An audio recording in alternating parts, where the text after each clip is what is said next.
Hi. Again, it's me. Yes. It's quite important who you're dealing with, actually. It's annoying about the who is your case officer, like the age group, their sex, like a male or female, what's with their background,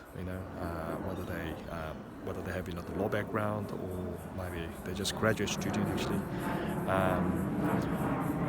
And the nationality actually. Some of them are they as Australian citizen. They might be just Anglo, purely just born here. Some of them are migrant. The Vietnamese. I noticed about a lot of Vietnamese actually working in the one of the skill assesses in the beta assess area. It depends on. I mean, look, coming down to the bottom line, what I'm trying to say about the knowing the case officer, not only about the knowing about those procedure, guideline, regulation. Yes, that's pretty much it. The information actually out there, we can fit them through, but you also have to understand about the if we can't provide about the certain document to what the regulation require, you have to getting a deeper. Generally, about the PAM actually indicate about the. I give you kind of the example. Okay, look, tax return. Everyone wanna looking at the ATO kind of the format of the tax return. Okay, country by country. The dependent about the which country or where you came from.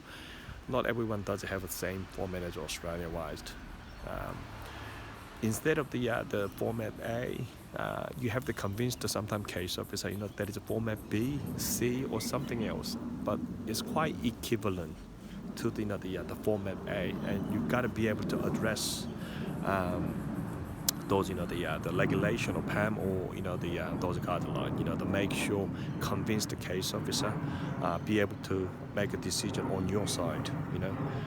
We don't want to fight against the case officer because what happened about the look, it's a lot of it's a difference between about the some. It's a characteristic basis about the some migration agent, migration lawyer who is kind of I'm always right. I'm always right because that's what the regulation in terms of my interpretation. My interpretation is correct. So damn right. Okay. Not because of that they are above the law. They because of that they in terms of those conviction is so the divine. Because of the I'm not here to say they wrong. Okay, I'm not here to say they wrong, but you also have to understand at the end of the day, uh, most case I don't know. I mean, some migration, the lawyer or agent might be disagree, but to me actually at the end of the day, it's quite important actually whether the get approval or not. So it's a small element. You can say about it's a small element.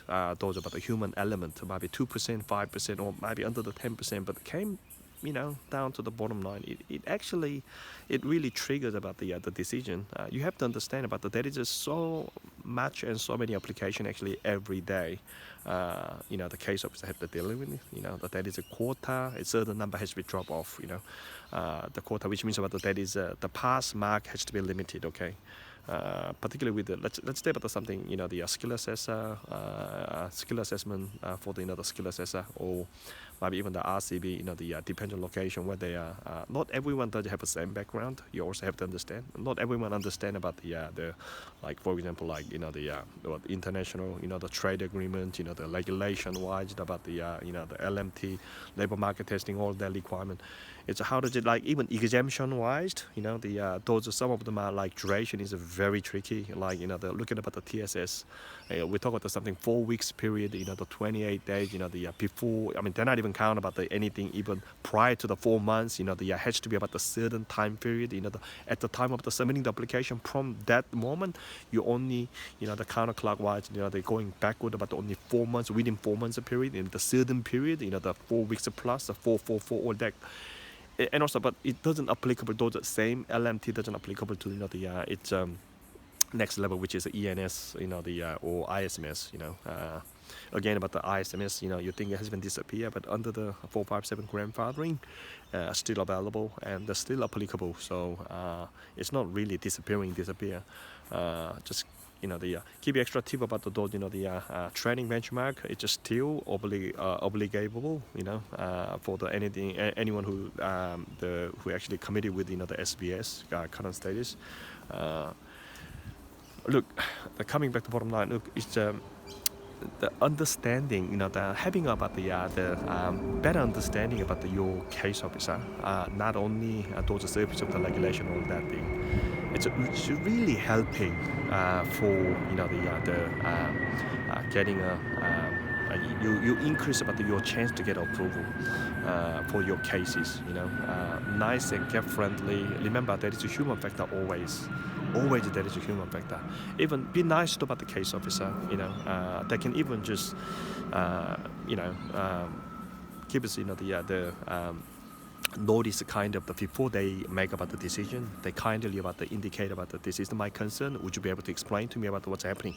You know what I mean? It's instead of they have a choice. Actually, they can just finalize about the case. Actually, they can just conclude about the decision. All right, they don't have to hold back. But it's just quite nice touch, way you approach. It's based on the human factor.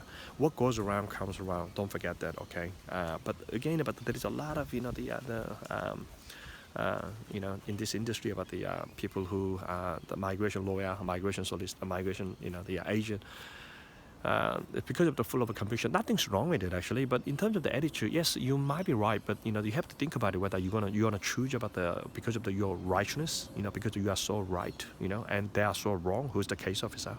You might be right, but you have to think about it. Does it really matter? I mean, think about all those cost involvement, time, the everything.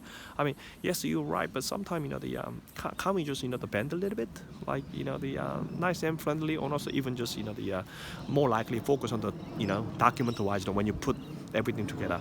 I mean, can't you just providing about the document a certain way, a little more friendly? Okay, I mean, I'm not talking about something, the writing. I mean that the tone of the writing. I'm not only talking about that, but overall about providing about the evidence.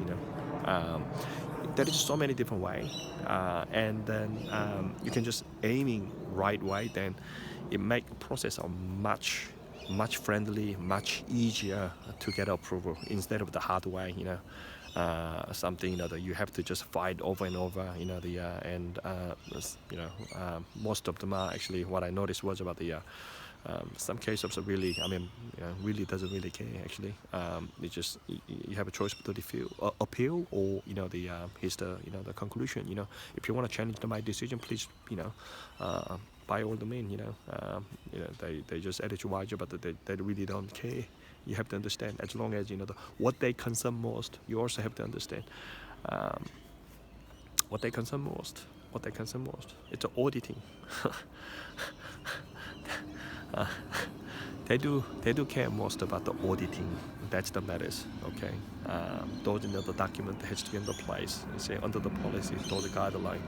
Okay, it's quite advantage about when you know well about those detail, those inside information, the psychology behind what they thinking, the how they way they actually observing the information, way they actually put the guideline on the place, the way they just implementing those regulation. They don't even go through the regulation, but all the details to once when you understand about all those thought process of the case officer or decision maker, it's things are much easier. Where you put the stuff together, much easier. Okay.